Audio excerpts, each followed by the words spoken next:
everybody. All right, so our show starts, and I am a Korean actor. My name is Chung Ye-kwang, but I like to go by Robert.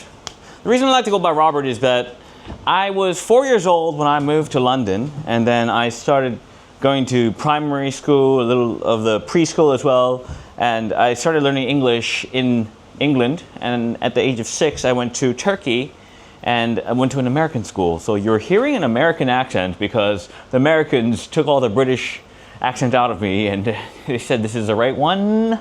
Okay, all right, so after 8 years in Turkey, so I speak a little Turkish, but I went to this boarding school in Germany, which was also an American school, but everyone in my school was also like me. They were also TCKs.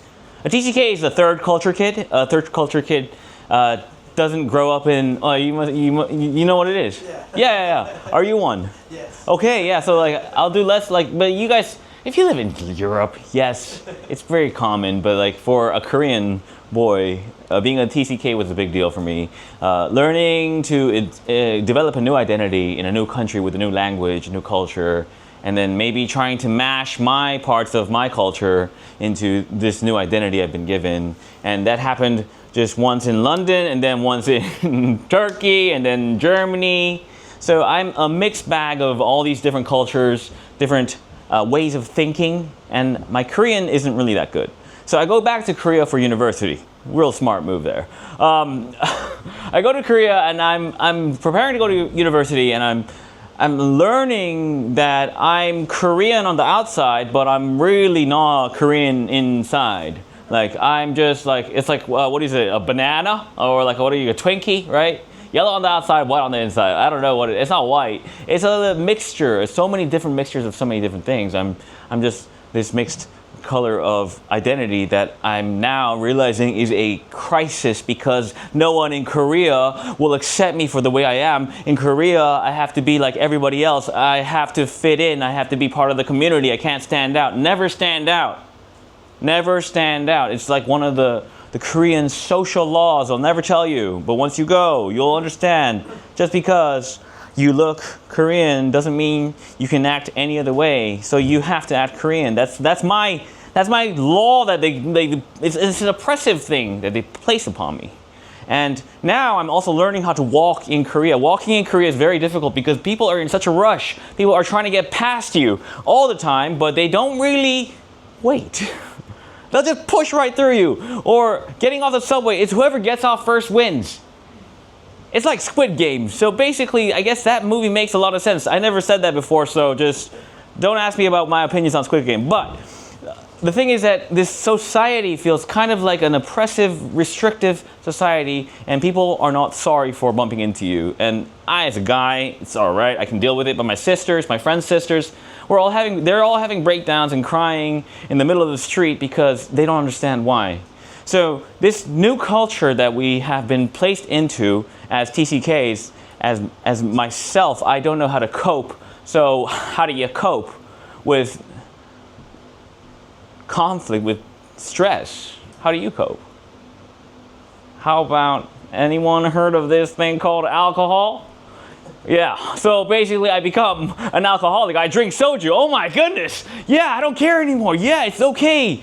So I get addicted to this feeling of trying to drown away my sorrows with alcohol. And so now I'm on this cycle just because I have not dealt with the crisis of identity. I have not dealt with any of the problems within the conflict between me against my society and how to integrate into this world.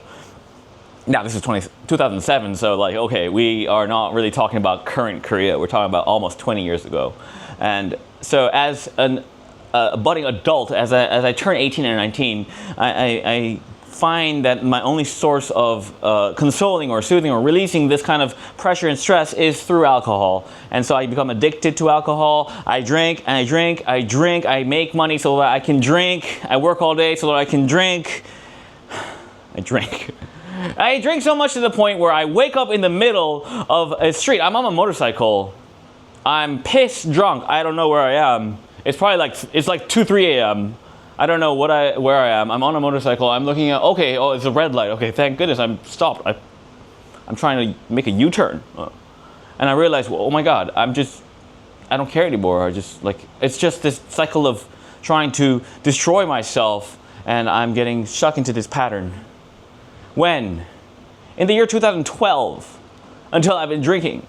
So, until this point, and in the year 2012, something happens to me that I cannot understand. I don't know what exactly this is, but it is a massive seizure. A seizure that doesn't feel like anything I've ever experienced. A seizure is so when the brain is malfunctioning, but what is mine? I see hell. I see hell. I am dragged into the depths of hell, and I hear voices. I hear demons.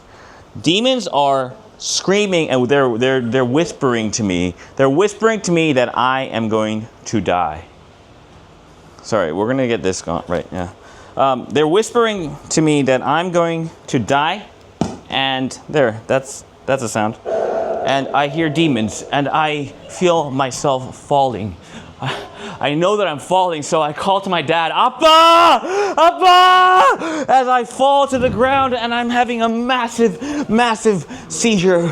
I hear demons that are whispering in my ear that I'm going to die. I wake up from the seizure. What happened? I have another seizure, and I'm writhing. My body is shaking violently. I wake up, and the ambulance comes to take me to the hospital.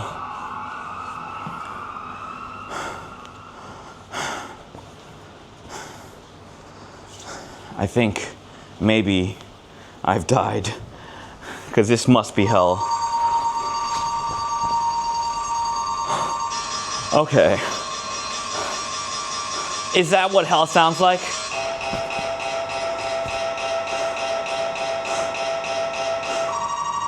Oh.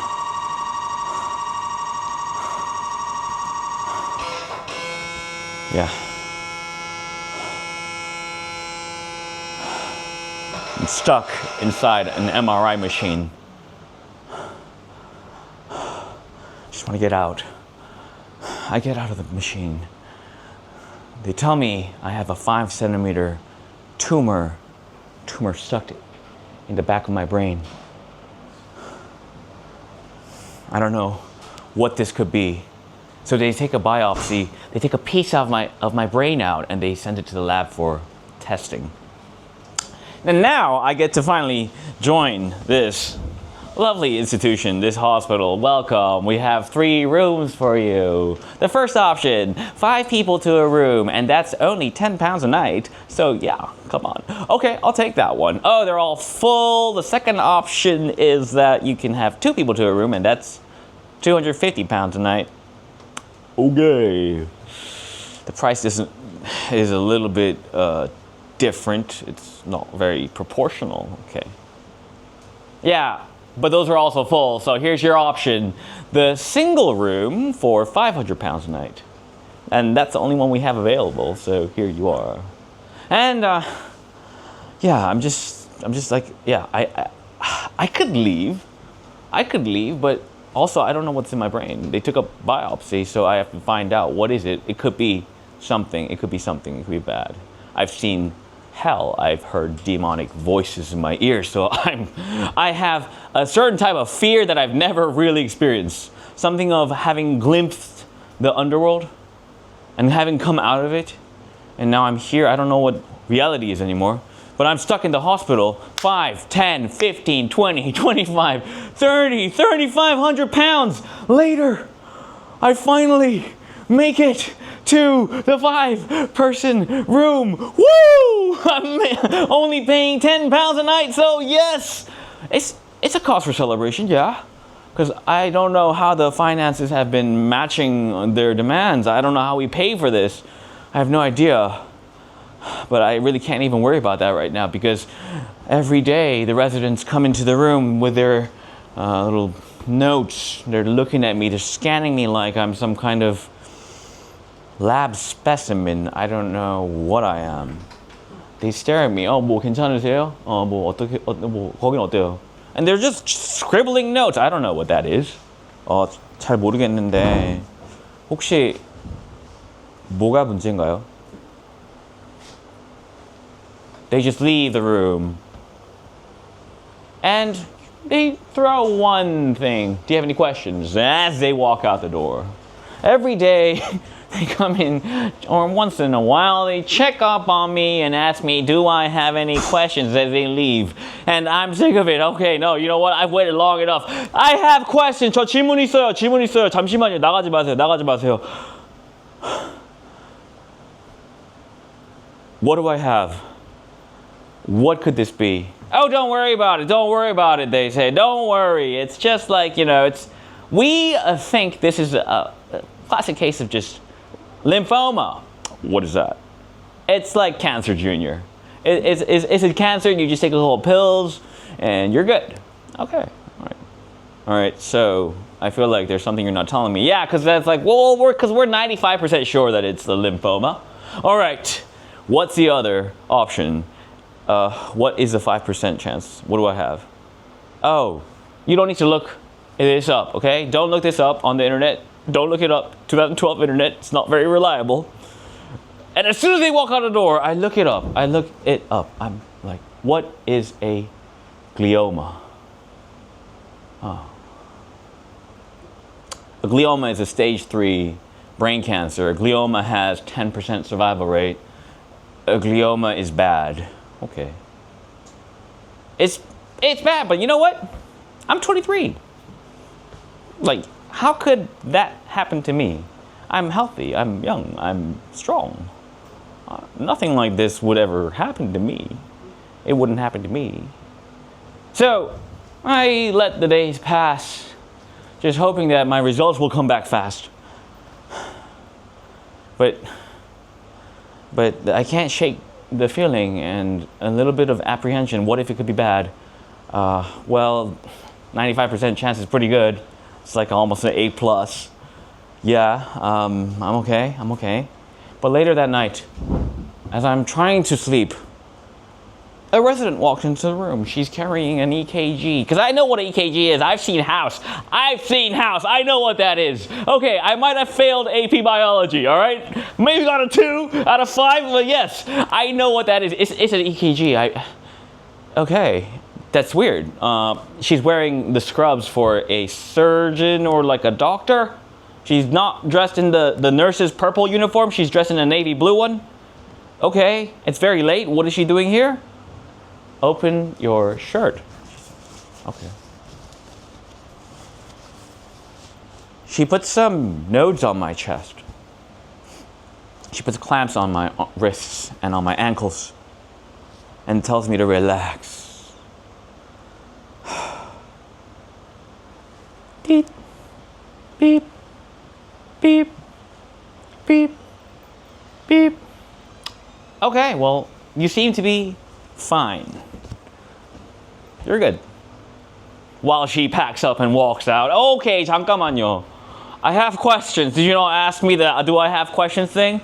I have questions. Why did you just check my heart?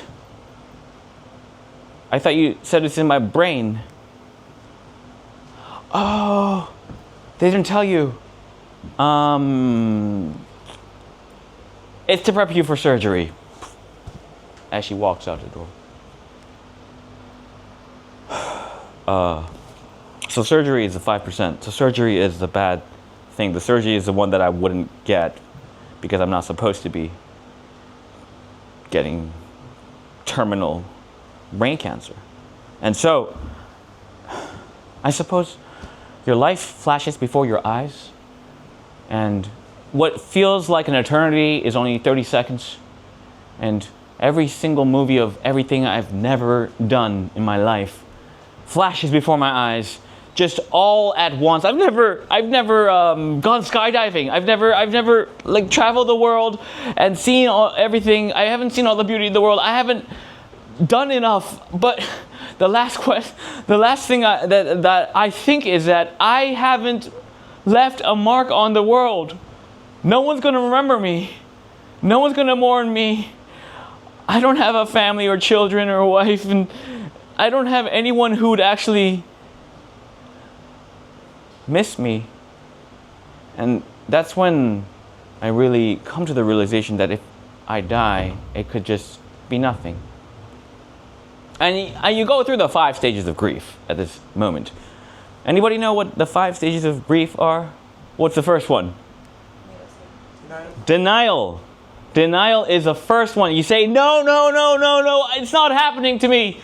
This is not happening to me. This is not happening to me. I mean, how would they do this? How could they do that? It doesn't make any sense. Why would they tell me that it's 95% chance of being like a lymphoma when they're going to do this? How could they be so irresponsible? This doesn't make any sense. And I'm like, and then this resident, she just came into the room and she just took my heart and she told me I have to get surgery. Like, that doesn't make any sense. This doesn't make sense.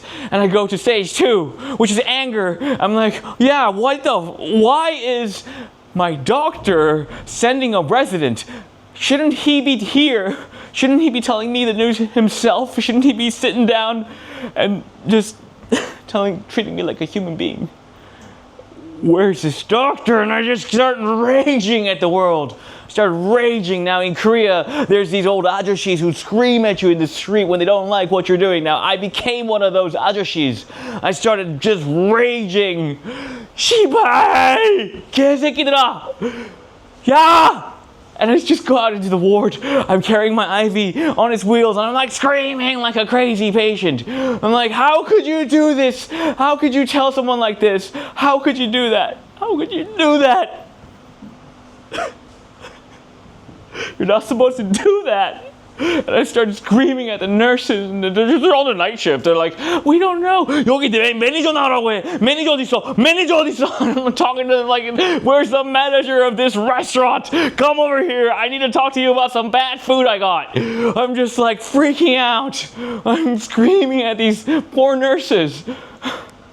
And I look at this IV bag that is red now. I'm like, why would you give me blood?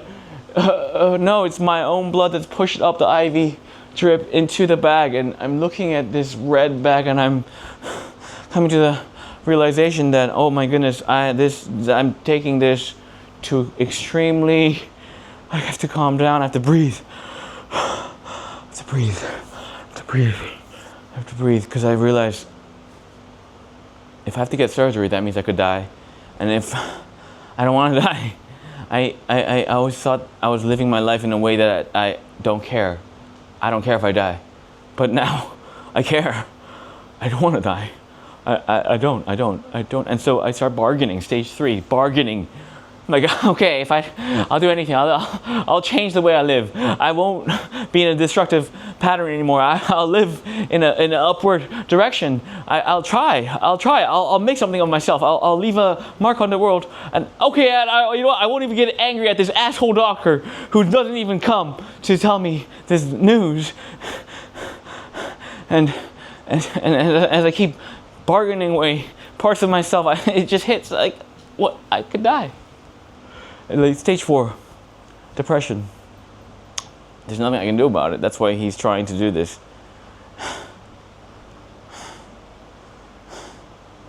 My dad comes and he sees me and he hugs me and he asks me what's wrong, and I say I have to get surgery.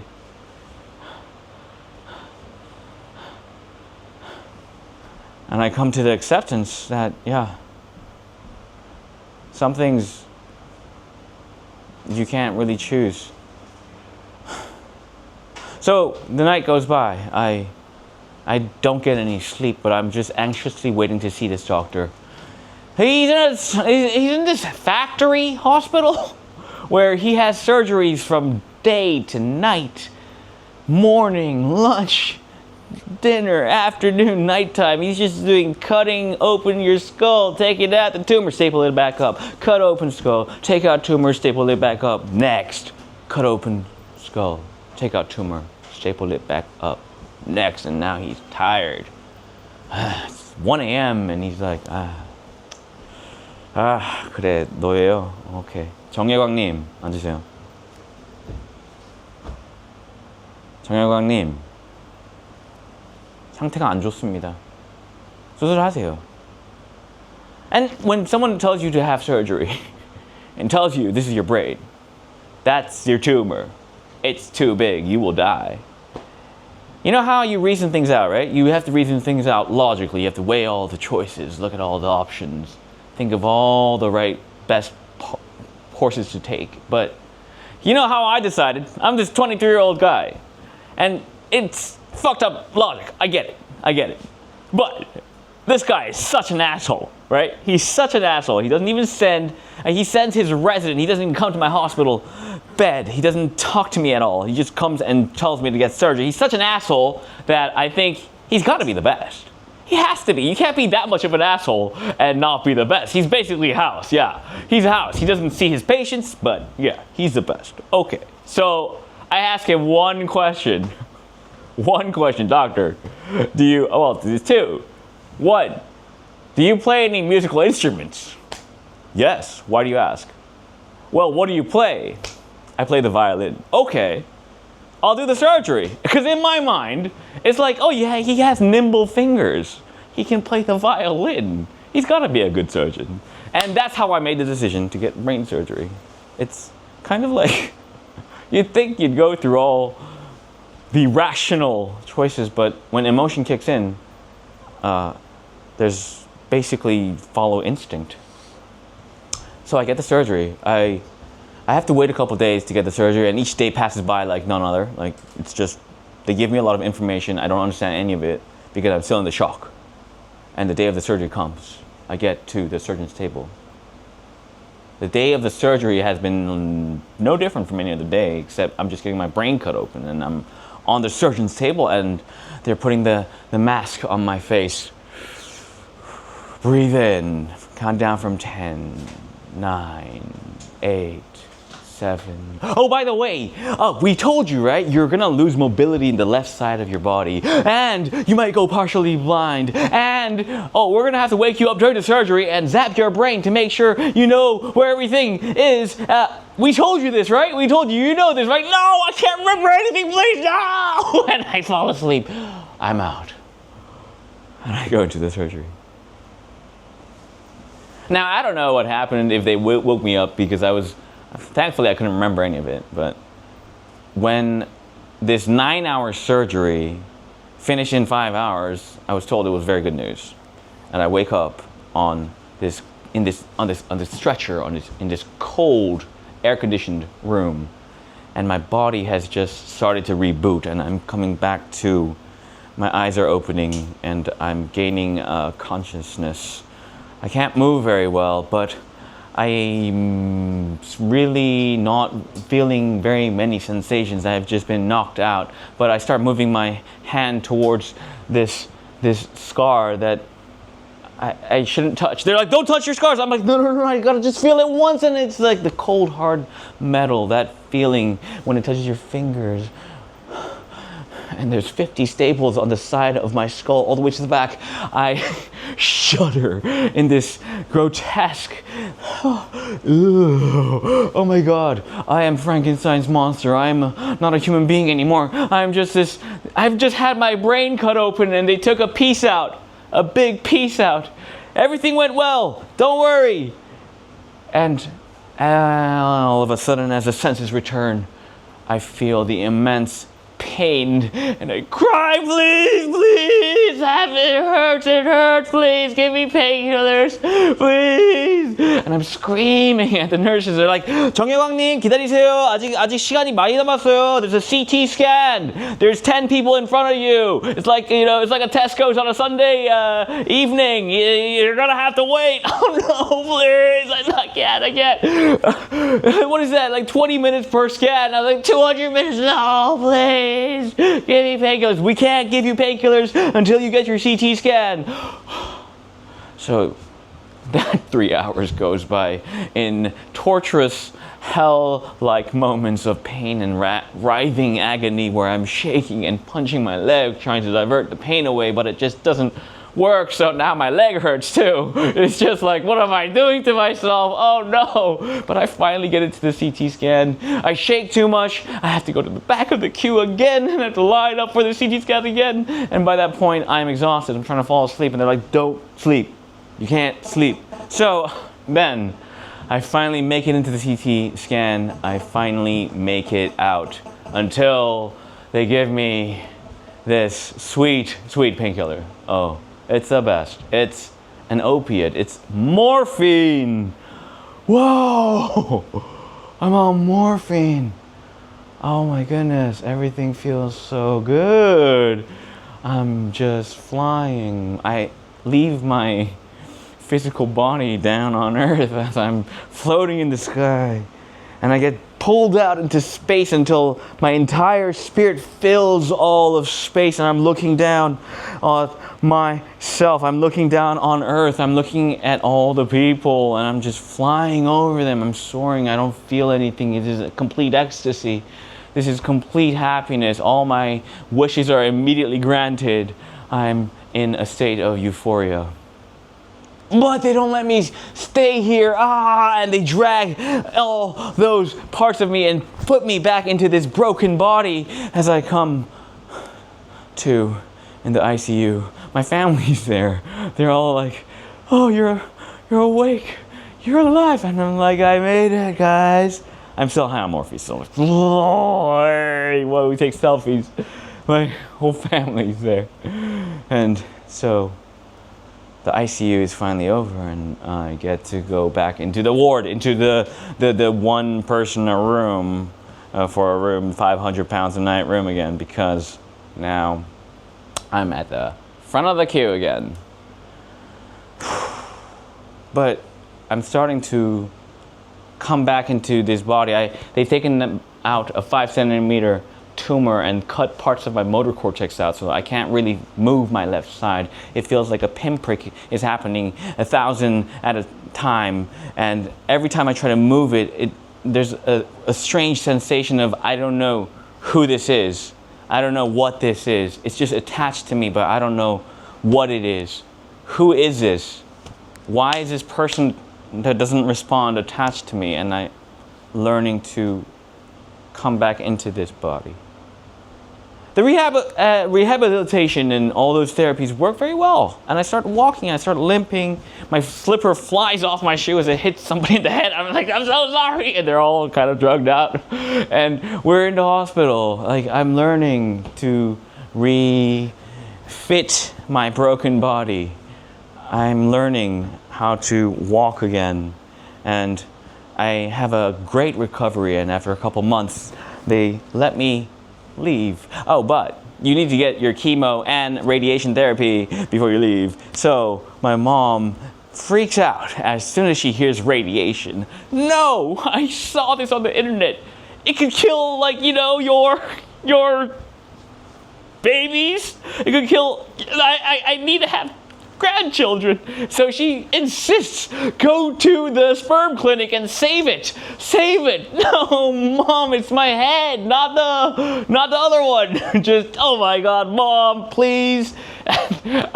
She insists. I finally make it to the clinic, and who greets me in the clinic is old grandma nurse. Hello, come on in. Did you come to here's your plastic cup. Do you know what to do? I'm like, no, please do not tell me. Don't tell me. I cannot hear this from a grandma. How to jerk off into a cup? Oh my God, no, please. I think I can figure it out. But then she says, oh, you gotta take this. And she gives me a DVD. It's German. Oh my God. DVD, German DVD in a Korean hospital, which we shall not name for the sake of this play, but don't go to Yonsei Severance Hospital unless you want German DVDs. Okay, so she gives me a DVD. I shudder. She gives me a headset. Oh, a headset. How many hands have touched this headset? And I'm more terrified that what she gives me last is wet wipes. That's how you clean up here. So they don't clean the room? And I'm just like, oh no. She leads me to a small room with a small couch, and I just look at the seat. It's like how many people have sat on this seat? Oh my God, no, I don't want to think about it. Oh my God. And then now there's a box TV with an attached DVD player inside. You put the DVD into the television, and it reads it. I'm like, okay, I thought we're still in like 2013 here. I didn't know it was in the 90s, but oh my goodness. So she tries to she takes the remote control. She's like, do you know how to use it? I'm like, no, please. You need to leave. You need to leave. And, okay, long story short, I finished. Okay. I completed the task at hand. And so, and I take my cup. I avoid all possible eye contact. I'm just like, here you are. Just about to leave. And then, oops, here's your DVD. You can keep the DVD. Whoa, I've never, ever owned DVD porn. Oh, God. Anyways, I finally get to leave the hospital. I'm like a free person now. I don't have to be here anymore.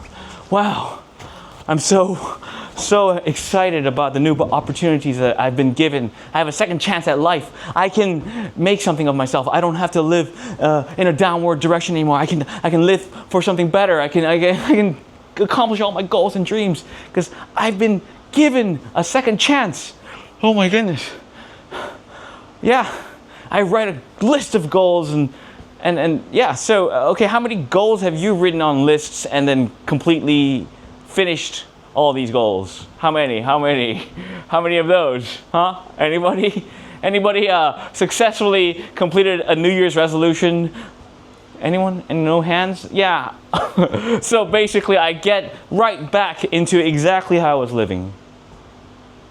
Doesn't even take me a couple months, but then it's all I know. My identity crisis has not been taken care of. It's just brain cancer that I won, but I was still battling something. I didn't know how to fit in, and now that I had this traumatic surgery, all I knew how to do was drink. Even when I checked out and went home after the hospital, I thought about drinking, I thought about smoking, but then when I came back into the room, I saw everything. It was the same, but nothing was the same. Everything was just hitting me in such a different way, and my emotions, I realized, was no longer regulated. I couldn't regulate my emotions.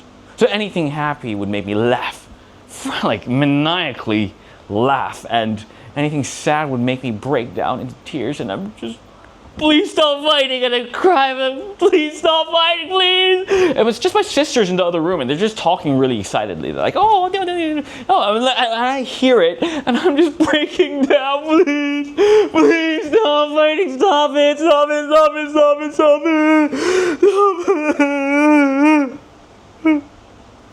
I'm breaking down, I don't know. They're like, we're not fighting. You sound like you're fighting. You're not fighting? You weren't fighting? Oh, I don't know what my emotions are doing to me. I can't control anything. Everything is just on the extreme. I mean, I'm not bipolar, but is this what bipolar feels like? I don't know. And now, I don't know how to cope, so I'm drinking, and every time I drink, I'm just getting wilder, swinging from the pendulum until one day I'm just so drunk again, just like I was before my surgery, before my seizure.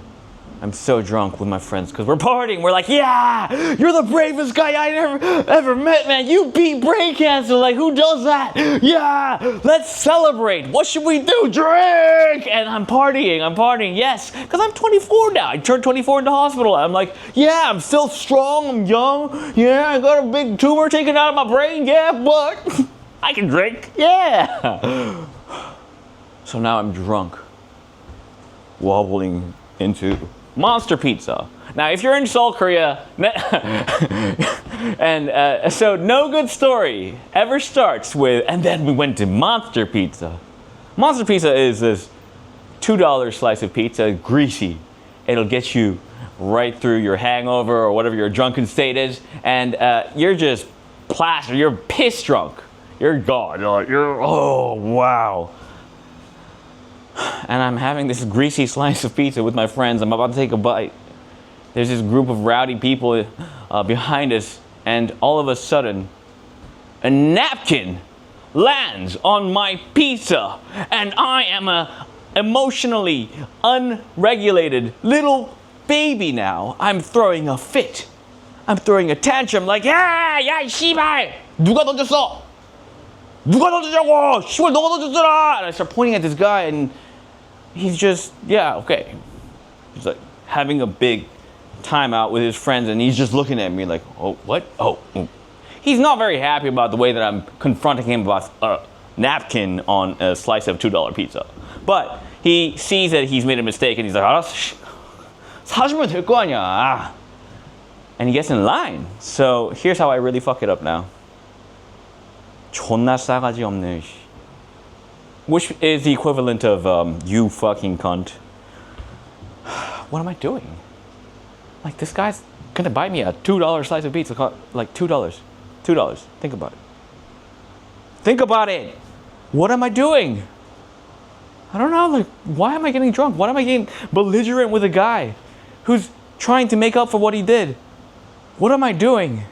And then, like, I don't understand what I'm doing at this point, because earlier that year, after checking out of the hospital, my mom immediately took me to this like cancer retreat, like cancer patient retreat center where it's in the middle of nature. And like there's a stream, forest, birds. Like it's a beautiful place to heal. And there's guided meditation, like a planned diet. And it's so healthy and so good for you. And it's so expensive. Mom, I don't need any of that. I'm 24 now. I can just go straight back to life. And what am I doing here? Why am I this drunk? Why am I getting into a fight in front of my friends about a $2 slice of pizza that is actually being remedied? The problem is being solved. If you just shut up, everything would have been fine. But no, you started a fight, and this fight just blew up. 야, 씨발 새끼야, 나와! And he's getting fucking pissed off at me. 나와! And he wants a fight. And I'm there screaming at him, I'm not going out, I had brain cancer, I'm not going out. Like, I'm this weird little baby. In the end, my friends go out, just try to talk to him, and he's going through some stuff, man, just let him be. And one friend in particular takes a lot of punches to the face from them, and now, after the fight disperses, he is pissed off. It's my friend, my other friend, me, and my stupidity. And I'm drunk. He's drunk, but now he's raging at me. Yeah, you're fucking stupid, man. You're so fucking stupid. Like, why would you do that? Why would you do that? I'm still belligerent. I'm like, why did you get involved? They were gonna leave. No, and oh my God, you fucking idiot. You're so fucking stupid. I never want to see you again. I'm never gonna talk to you again. And fuck it, I would punch you. I would punch you. I want to punch you so bad. I would punch you if you didn't have brain surgery. I would do it. And this is a friend who came to visit me in the hospital. And here's how I really fuck it up. I really fuck it up. Then punch me! Did I have a death wish? I don't know. In that moment, I felt that I'd rather die than live. He does. It's not a full hook or anything. It's just like a slight jab, but it catches me and knocks me off balance. And I feel myself falling again.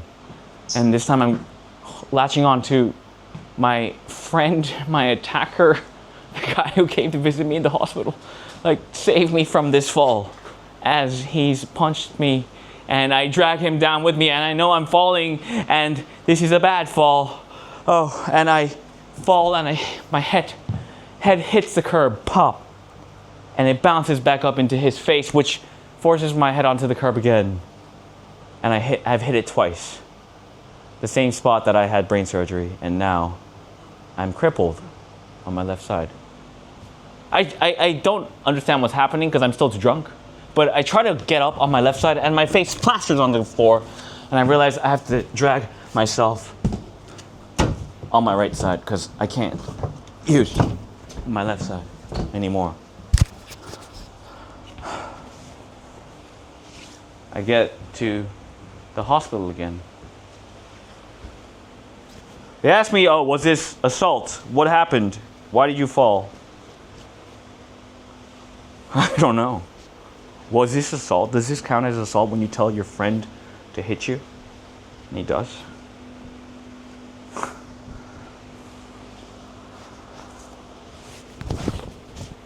I realize that my body is completely disabled on the left side.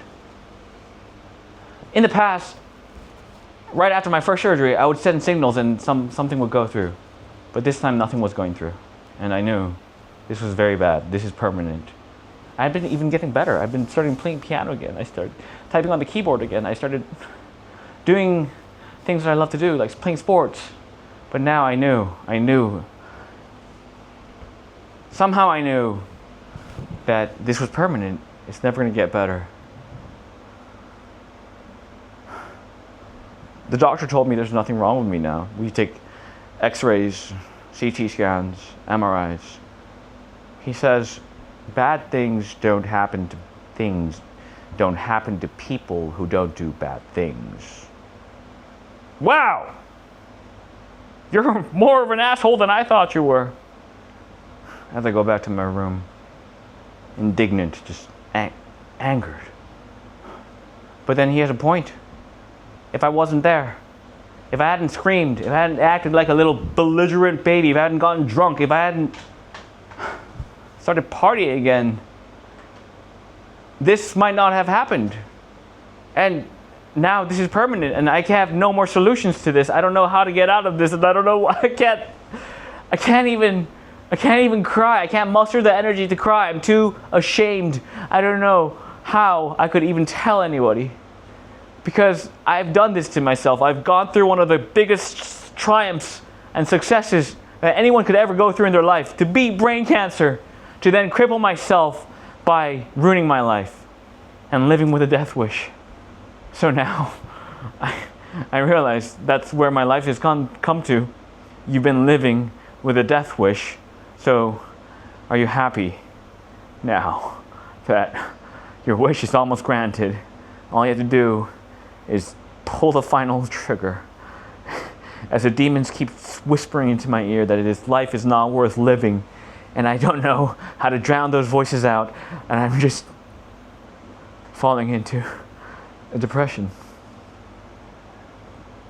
I decide that maybe I shouldn't live anymore.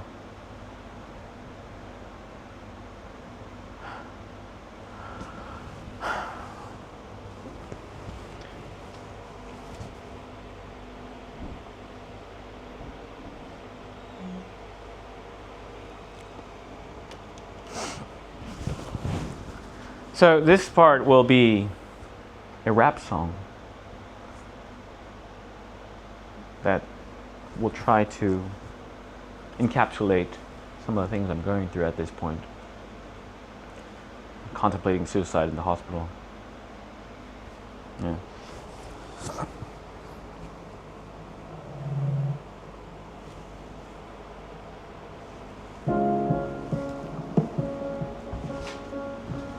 But I do come to a realization. Mike Tyson.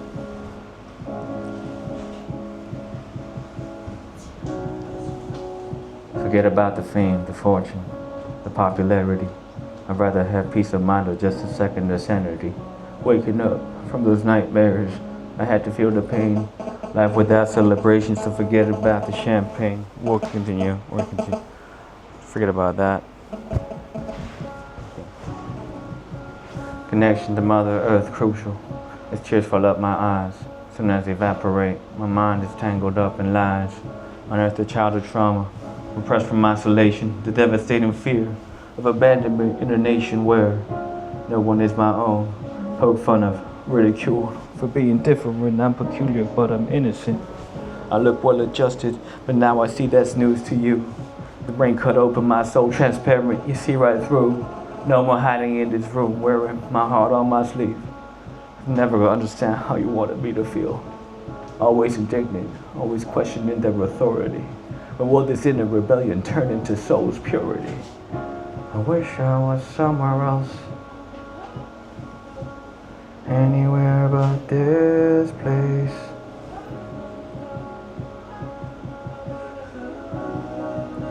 I wish I was somewhere else, anywhere but this place.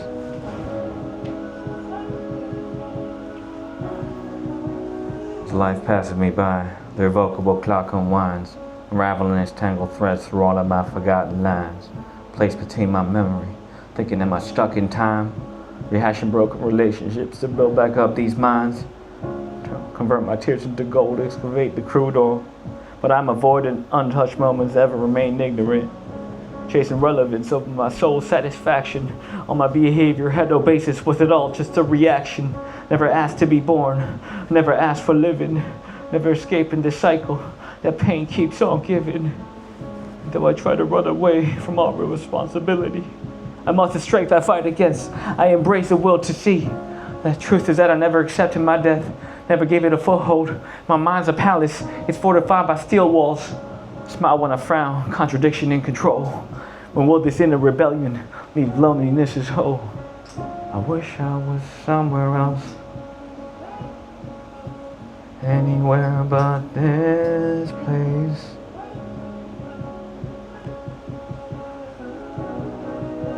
I wish I was somewhere else,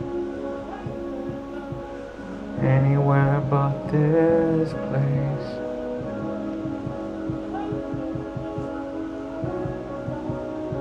I rebelled against the culture, oppression bandwagons, torn down with no mercy, push the boundaries, build foundations, confront the fear, ever present here, wanna retreat, but hell is real, I know the feel metaphysicality, the hell that I was making, my mind the host, couldn't escape it, the misery of idealizing human imperfection, flights of fancy, rationalized depression, I wanted to end it, influenced by everything that I should have rendered, incomplete, and now I'm lost, now there's no retracing, my body no longer my own, my spirit out of place, and grab mouth seizure as tumor drag me to the very bottom. Hades gates, there's a toll that's real. I'm getting out Salado. I'm falling into a black hole. I'm falling, my head is spinning out of control like flashes before my eyes. It has value when I cry, but I never felt like this until the moment I thought I'd die.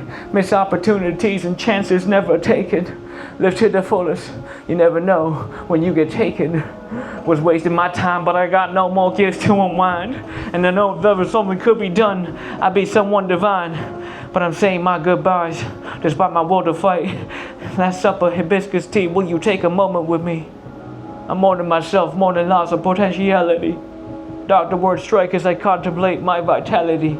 I go under doubtful questions, and will I emerge? Is it a moment or forever, an eternal purge? I ain't worried, just curious, what's on the other side? End of the world, 2012, future's been compromised. I erupted as I transcend domain reality, spirit realm of time and space in the duality, and earnestly, all I want is to open my eyes.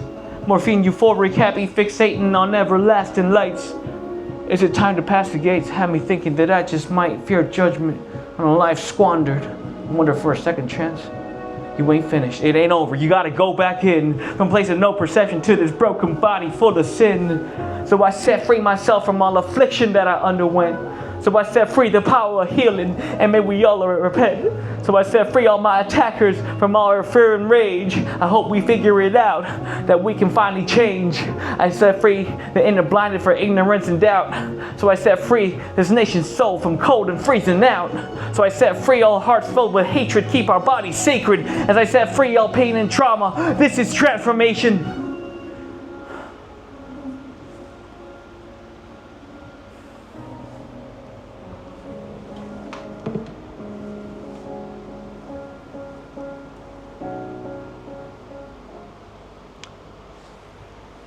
So that does kind of seem like a good point to summarize the experience I was going through. But the experience I was going through was hearing demonic voices telling me to end it. And so how do you get out of that? How do you get out of that? I didn't know what to do. I just tried to drown the noise out through movies, but everything speaks to you in the movie now. All of a sudden, now I'm contemplating death. Like every single monologue or every single movie, for example, there's a movie called Death of the Salesman where the guy's dad literally tells his son to hang himself in spite, and Biff who is not the main character, but he fights against his dad. He says, no one's hanging themselves, Willie. No, I ran down 11 flights of stairs today with a pen in my hand. And I stopped in the middle of the building and I saw the sky. I saw the things that I love in this world, the food, the work, the time to sit and sew. And I said to myself, why am I stealing this pen? Why am I trying to be someone I don't want to be? What am I doing in an office making a big contentious fool of myself when all I want is out there waiting for me the moment I say I know who I am? Why can't I say that? Why can't I say that? I don't know why. I can't say that I know who I am. But every time I see something, it's just speaking to me in a way that I've never heard. And maybe I think there's something more to this life than just dying. Like, what about the dreams that you had? What about making your mark? What about leaving the world a better place? What about being someone who people could remember as a good force? And I watched another movie, and this one is like the opposite of what you should watch after getting punched in the face. Fight Club! Fight Club! And there's a scene where Brad Pitt, the alter ego, takes Ed Norton to a convenience store, takes a gun out of his jacket and goes to the cashier, and he drags the cashier out into the back, puts him on his knees, sticks a gun to the back of his head, and takes his wallet out and reads it. Raymond K. Heschel. Please don't kill me, please don't kill me. You are gonna die. No, please. Raymond, you dropped out of college. What were you studying? Oh, biology. What did you want to be, Raymond? The question, Raymond, what did you want to be? A veterinarian. Raymond, if you're not on your path to becoming a veterinarian in the next month, I'm gonna come find you and I'm gonna kill you, Raymond. Do you understand this? Yes, I do. And he runs away. But now he's a veterinarian. And I see that. I mean, like, how am I getting inspiration from this movie? Because all I want to do is kill myself. Until when I think about the realistics of killing myself, Brad Pitt comes into my room, he pistol whips me, puts me on the ground. Robert, yeah, you're going to die. Chong Ye-wang, you're going to die. Do you understand? And in depression, like nothing, you don't have any strength. It's just like, Robert, what did you want to be before you die? I don't know. Just killed.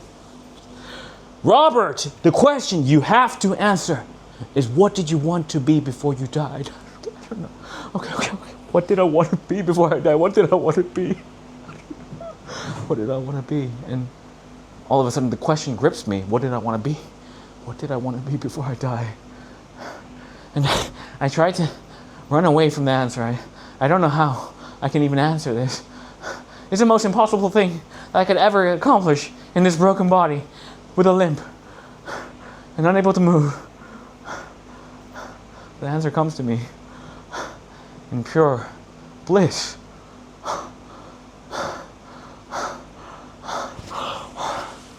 Yeah, I found it.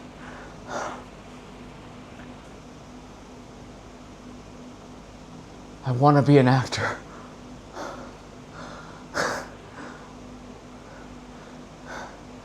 I want to be an actor.